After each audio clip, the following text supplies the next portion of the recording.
अनमोल वचन अखिल भारतीय संत मत सत्संग के संस्थापक और गृहस्थ में आनंद योग के जनक परम संत महात्मा परम पूज्य श्री यशपाल जी महाराज अर्थात परम पूज्य भाई साहब जी द्वारा प्रतिपादित इन अनमोल वचनों का पालन करना अति आवश्यक है।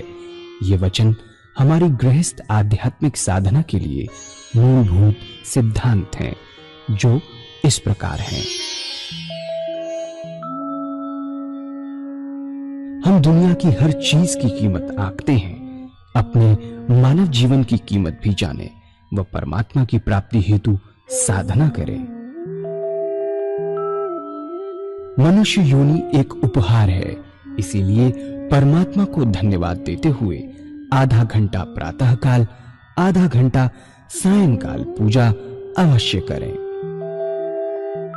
सत्संग, सतनाम व सद्गुरु को प्राथमिकता देते हुए इसी के आधार पर ध्यान योगाभ्यास अवश्य करें व गृहस्थ के कार्यों को परमात्मा का कार्य समझकर उसी की याद में संपन्न करें। हर समय ये ध्यान रहे कि गुरु कृपा द्वारा परमात्मा की पवित्र सत्ता का हमारी आत्मा में वास है, अतः मन में निरंतर अपने इष्ट देव का जाप करें।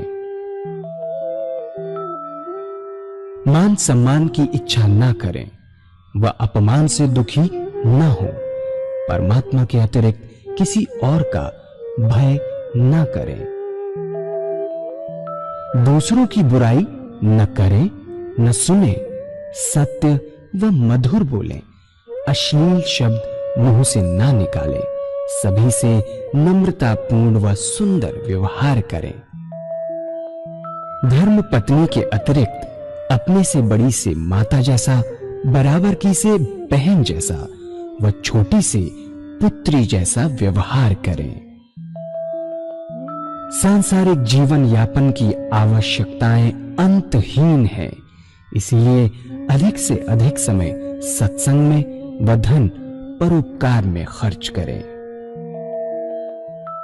याद रखें, न स्त्री माया है, न धन दौलत, न ही परिवार। माया वह है जो हृदय को परमात्मा से दूर हटा दे। अतः निरंतर सत्संग और सद्गुरु की शरण में रहने का प्रयास करें। भोजन अपने इष्ट को अर्पण कर प्रसाद रूप में परमात्मा की याद में करें। रात्रि में सोने से पहले अच्छे बुरे कार्यों का आत्मनिरीक्षण कर उसका समुचित पश्चाताप करते हुए ध्यान करें व प्रभु की गहरी याद में ही विश्राम करें। परमात्मा तू ही है, तेरी इच्छा पूर्ण हो।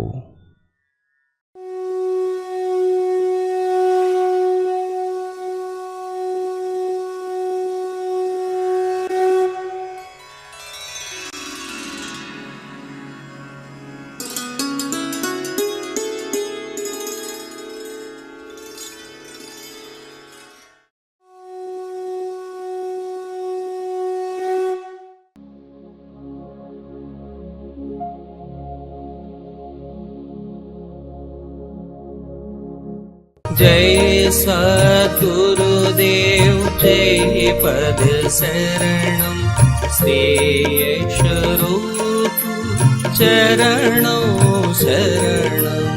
जय सद्गुरुदेव जय पद शरणम श्री यशरूप चरणों शरणम। सांचो सुख दुख के भीतर है, इसे कौन समझाए। यदि ऐसा दुख तकलीफ अगर आ पड़े जो हमारे हृदय को परमात्मा से जोड़ दे, हमारा हृदय परमात्मा की गहरी याद में डूब जाए, वह तकलीफ भी मुबारक हो। उसने हमें एक स्टेप आगे बढ़ा दिया। तो संत न सुख में सुखी होते हैं, न दुख में दुखी होते हैं। ऐसा सुंदर जीवन बन जाता है। दुख आया, परमात्मा की गहरी याद है। सुख आया, भगवान के अर्पण हो गया और ये विश्वास हो जाता है कि जब आखिरी वक्त आएगा तो अवश्य उसकी याद बनी होगी। ये भगवान ने कहा है कि जो मनुष्य मुझको याद करते करते अपना शरीर फूल की तरह छोड़ जाता है वह मुझे पाता है।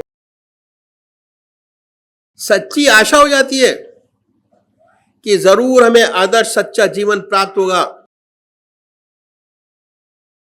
और एक दिन ऐसा आएगा कि ज्योति से ज्योति एकाकार हो जाएगी। इस सेवक के गुरुदेव कहा करते थे कि निशाते जिंदगी है, जिंदगी का यूं बसर होना। निशाते जिंदगी है, जिंदगी का यूं बसर होना। निशाते जिंदगी में जिंदगी से बेखबर होना, यही सच्ची जिंदगी है। दुनिया के सारे वैभव आपके पास मौजूद है, सारे के सारे, लेकिन उसे उसका ज्ञान ही नहीं। सारे वैभव में रहता हुआ इसका उसे कोई ज्ञान नहीं, क्योंकि उसका हृदय तो अपने आत्मा के रस को चूसता रहता है, निरंतर ईश्वर की याद में लगा रहता है, उसी की याद में आनंद विभोर है। उसका इस सब चीजों पे कोई असर नहीं पड़ता। यही सच्ची जिंदगी है, इसी संसार में है, इसी दुनिया में है, सारे वैभवों के बीच, लेकिन हृदय परमात्मा में ऐसा लगा रहे कि इस सब का कोई असर ना हो। सच्ची जिंदगी यही है।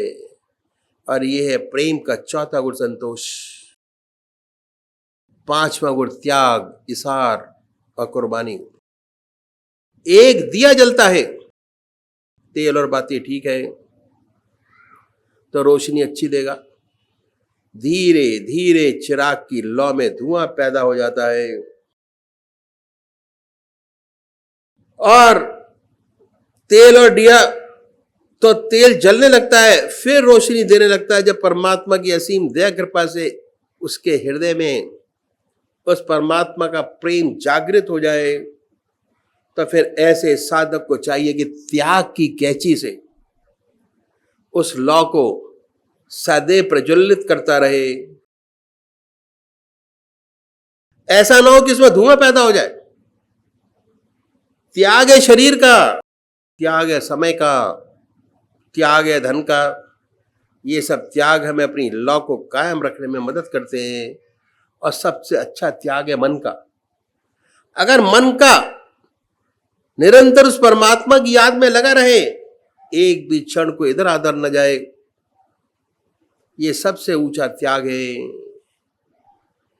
मन का ऐसी लौ उसके नाम की हमारे हृदय में जागृत हो जाए जो निरंतर जलती रहे। और जब लौ निरंतर जलती रहती है तब हमारे हृदय में अपना दीपक जल जाता है, अपना दीपक। और फिर आपके संपर्क में जो दूसरे दीपक आते, चिराग आते, उनमें भी वो लौ जागृत हो जाती है। अध्यात्म का रास्ता एक चिराग से अनेक चिराग जलाते हैं।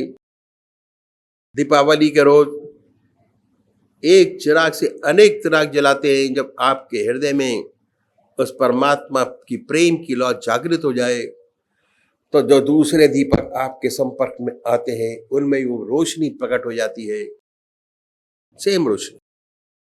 यह रूहानियत का रास्ता है। एक चिराग से दूसरा चिराग जलता है, प्रवचन का रास्ता है ही नहीं। इससे तो खाली प्रेरणा मिलती है।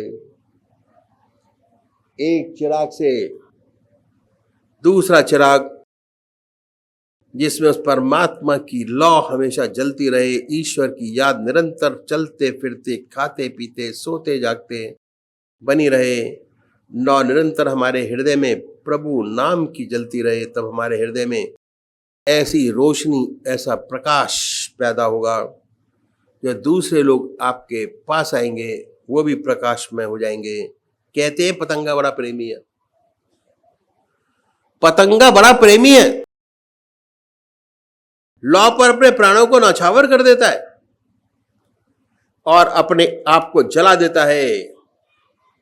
लेकिन ये भूल जाते हैं कि पतंगा कब जलता है, जब जलता है जबकि लौ खुद पहले जल लेती है, तब पतंगा अपने को जलाता है। तो ये रास्ता अध्यात्म के विकास का फैलाव का हमारे हृदय में सच्ची लौ जागृत हो जाती है, सच्चा प्रेम उत्पन्न हो जाता है। प्रेम से परमात्मा मिलता है।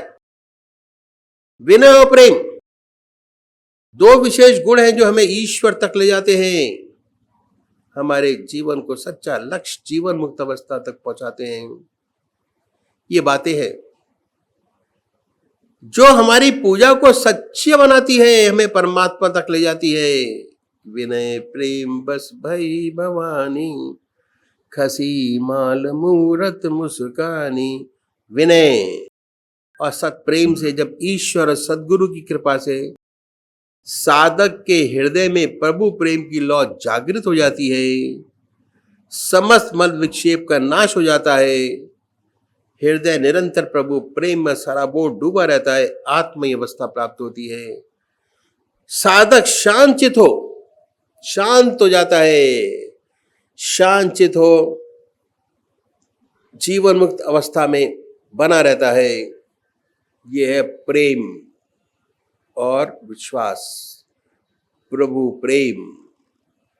विनय प्रेम बस भई भवानी, खसी माल मूरत मुस्कानी। बहुत सुंदर व्याख्या की है हमारे महाराज जी ने।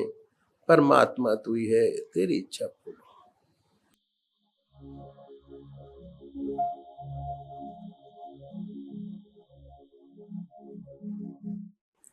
पूज्य माता और बंधुओं, ऑर्गेनाइजेशन है, क्योंकि आप सब लोग फौज से संबंधित हैं, वो अखिल भारतीय सतमत सत्संग के नाम से जाना जाता है, पहली चीज। और हम बहुत सारे काम करते हैं उस ऑर्गेनाइजेशन के अंतर्गत। स्कूल है हमारे पास,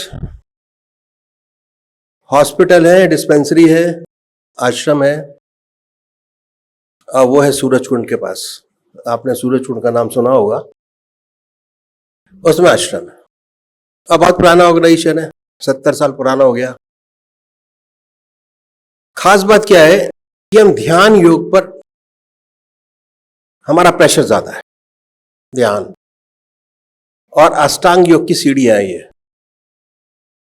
उसकी पहली जो सीढ़ियां हैं हम छोड़ देते हैं, जिसमें आहार की शुद्धि, मिथार, आसन की सिद्धि, वो सारी चीजें, क्योंकि समय नहीं है और ग्रस्त जीवन में है हम लोग।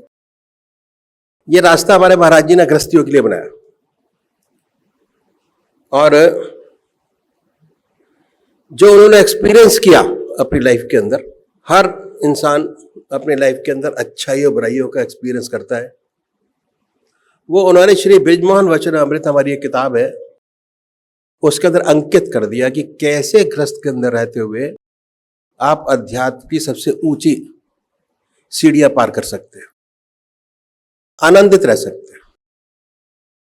जितनी हमारी योनियां हैं, सब में जीव है। हमारी एक योनि ऐसी है कि हम बोल सकते हैं, समझा सकते हैं, समझ सकते हैं और अपने लक्ष्य को प्राप्त कर सकते हैं। बाकी ऐसी कोई योनि नहीं है जिसमें आप अपनी बात को बता पाए, समझा पाए और कर पाए। भोग योनियां हैं सारे। ईश्वर ने बड़ा सुंदर मौका दिया और इसका मैं पूरा लाभ उठाना चाहिए। मौका क्यों दिया? कि हमारे कर्म, जो संचित कर्म है, वो अच्छे रहे। अगर आप अपनी बैक हिस्ट्री उठा कर देखें तो जितने हमारे लोग हैं जो बैठे हैं यहाँ पर, अगर बैक हिस्ट्री में चलते चले जाएं, आज से 50 साल, 100 साल पहले या उससे पहले, तो जितने बैठे, हम सभी ऋषियों मुनियों से कनेक्टेड है कहीं ना कहीं। ये मेरी धारणा है और उसी का लाभ हमको मिल रहा है। हमारे जितने जन्मों के संचित कर्म हैं वो हमारे सामने है। अगर अच्छे हैं तो वो हमारे सामने है, अगर पीछे हम कर्म अच्छे करके नहीं आए तो वो भी हमारे सामने है। ठीक है। और कर्म का ये है कि एक बच्चा हुआ, ठीक है, ना उसका हाथ चलता है ना उसका पैर चलता है, इस जन्म में आया, आती उसके साथ ये घटना घटी, संचित कर्म है पीछे। और बहुत सारे एग्जाम्पल है, हमारे सत्संग में भी एग्जाम्पल है और दूसरी जगह भी इस चीज के बहुत एग्जाम्पल है, और अच्छे अच्छे एग्जाम्पल है, डॉक्टर्स के एग्जाम्पल है। डॉक्टर के परिवार में बच्चे ने जन्म लिया, ना हाथ काम करता था, ना पैर काम करता था, ना कुछ काम करता था। जब पूरा हुआ तो चले गए पूछने के लिए पंडितों से कि क्यों ऐसा हुआ। कहते इसके पुराने जन्म के जो संस्कार थे बहुत खराब, इसने बहुत लोगों को तंग किया, इसलिए कहते हमारा क्या कसूर जो हमारे यहाँ के ये हो गया। कहते आपका भी साथ था इसका। तो जितने यहां लोग बैठे, ये अखाड़ा है जिंदगी का। अच्छे काम करके आए हैं तो अखाड़े में हैं, ऐसे बहुत से लोग हैं, बहुत सी चीजें हैं जो कनेक्टेड नहीं है। हम सब आपस में कनेक्टेड हैं कहीं ना कहीं, इसलिए यहां बैठे हैं और नहीं कहीं और बैठे होते हैं। तो ये मेरा मानना है। तो अभी हम अपने विषय पे चलते हैं, आनंद योग के। हमारा रास्ता आनंद योग का है, सहज योग का है, ध्यान योग का है। ध्यान और अष्टांग योग में ध्यान, धारणा और समाधि, लास्ट के 3 जो चैप्टर है उसको हमारे महाराज जी ने टच किया है और बड़ा सुंदर उस चीज का प्रैक्टिकल रूप से व्याख्यान किया है, जो मैं आपके सामने रखूंगा। उसके बाद अभी हम ध्यान योग की प्रैक्टिस करेंगे। उसके लिए संसार में 2 प्रकार के भक्त हैं, एक साकार रूप और एक निराकार रूप। कैसे ध्यान करें, सबसे बड़ी बात है पूजा कैसे करें, ध्यान कैसे करें, इस रास्ते में कैसे बढ़े, ये बहुत भारी सब्जेक्ट है और कोई इस पर चर्चा नहीं करता। सिर्फ ये कहते हैं कि ध्यान करो, नाम जाप करो। करें कैसे नाम जाप, कैसे ध्यान करें, कैसे इस रास्ते में आगे बढ़े जो परमात्मा का दिया हुआ दिव्य शरीर हमको दिया है, उसकी अनुभूति हमारे मन के अंदर कैसे हो, बहुत जरूरी है। सब कुछ हमारे अंदर है, बाहर नहीं है। और जितने भी प्रोजेक्ट चल रहे हैं आज, जितनी लड़ाइयां चल रही हैं, जो चल रहा है, जो इस्तेमाल हो रहा है, एटोमाइजेशन, वो सब मनुष्य को देख के किया है। कंप्यूटर जो चलते हैं वो मनुष्य चलाता है, कोई दूसरा चलाता नहीं है। एक्सपर्टाइज, एक चीज को बार बार करते करते उसकी एक्सपर्टाइज हो जाती है। फौजी भाई हैं तो जानते हैं कि अगर एक चीज बार बार किया जाए तो उसका एक्सपर्टाइज हो जाता है, आंख मीच के भी चला सकते हैं उसको। यही सिस्टम यहां पर भी लागू है अध्यात्म क्षेत्र के अंदर। एक चीज को बार बार करते करते उसकी प्रैक्टिस हो जाती है, और इतनी सुंदर प्रैक्टिस होती है कि अगर आपके बराबर में कोई ढोल भी बजा रहा है तो आपको उसका आवाज नहीं है, गायब है। ध्यान, धारणा, समाधि, 3 सब्जेक्ट। तो शुरू कैसे करते हैं? साकार पुजारी कैसे ध्यान के अंदर जाएंगे? जिसको मानते हैं, जिस किसी को परमात्मा का कोई स्वरूप जिसको मानते हैं उसी को मानना है। एडिशन है हमारा रास्ता, एडिशन का है। रास्ते 2 है, एक सब्सट्रैक्शन का रास्ता है और दूसरा एडिशन का रास्ता है। संन्यास का रास्ता, घर बार छोड़ना, बीवी बच्चे छोड़ना, गृहस्थ छोड़ना, जंगल में जाके बैठ जाना, नहीं, हमारे लिए वो रास्ता नहीं। हमारा रास्ता एडिशन का है। गृहस्थ के अंदर है, ऐड करिए परमात्मा का नाम अपनी जिंदगी के अंदर। अब बहुत सुंदर तरीके से ऐड किया जा सकता है। जिसको मानते हैं उसी को मानिए, जिसका जाप करते उसी का जाप करिए बड़े आराम से। पर आधा घंटा सुबह और आधा घंटा सायंकाल आपको निकालना पड़ेगा, क्योंकि परमात्मा ने इतना सुंदर शरीर दिया, सोच विचार की शक्ति दी, अभ्यास करने का रास्ता बताया, इसलिए हम रेडी हैं उसके। और नहीं और किसी योनि में होते, मनुष्य योनि हमको नहीं मिलते। उसका धन्यवाद करना बहुत जरूरी है। आधा घंटा सुबह और आधा घंटा सायकाल। जिसको मानते हैं उसको मानिए। उसके बाद बड़े प्यार से बैठिए। जब तक आप डिसाइड करते तब तक आपका इष्ट, आपका परमात्मा मूर्त के अंदर है। भावना, भावना है तो भगवान है, नहीं है तो नहीं है। भावना प्रधान है हर चीज में। बड़े प्यार से बैठे, आसन लगाइए। सुखासन, आसन भी बहुत है। अर्ध सिद्धासन, सुखासन, और उसके बाद पूरा सिद्धासन। उस पर ज्यादा जोर नहीं है क्योंकि समय बदलता चला जा रहा है और न हमारे अंदर इतना सहन है, न इतनी शक्ति है कि हम आधा घंटा सिद्ध आसन से कमर सीधा करके बैठ पाए। नहीं होता, पॉसिबल नहीं। जिससे आपको सबसे ज्यादा आराम मिलता है वो आसन अख्तियार कीजिए। धूप दीप जलाए, बड़े प्यार से बैठिए। अगर कोई भजन आता तो आप गाइए उसको, अगर नहीं आता कोई बात नहीं, भावना बनाए।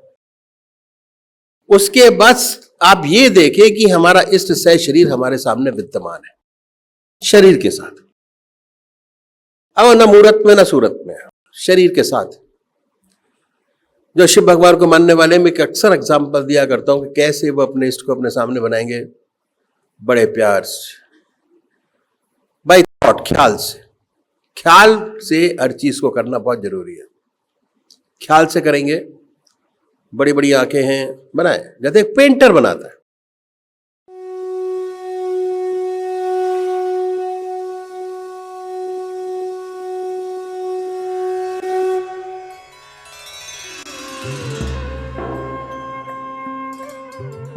ध्यान योग के कार्यक्रम आनंद योग से निशुल्क जुड़ने के लिए संपर्क करें 9810239677।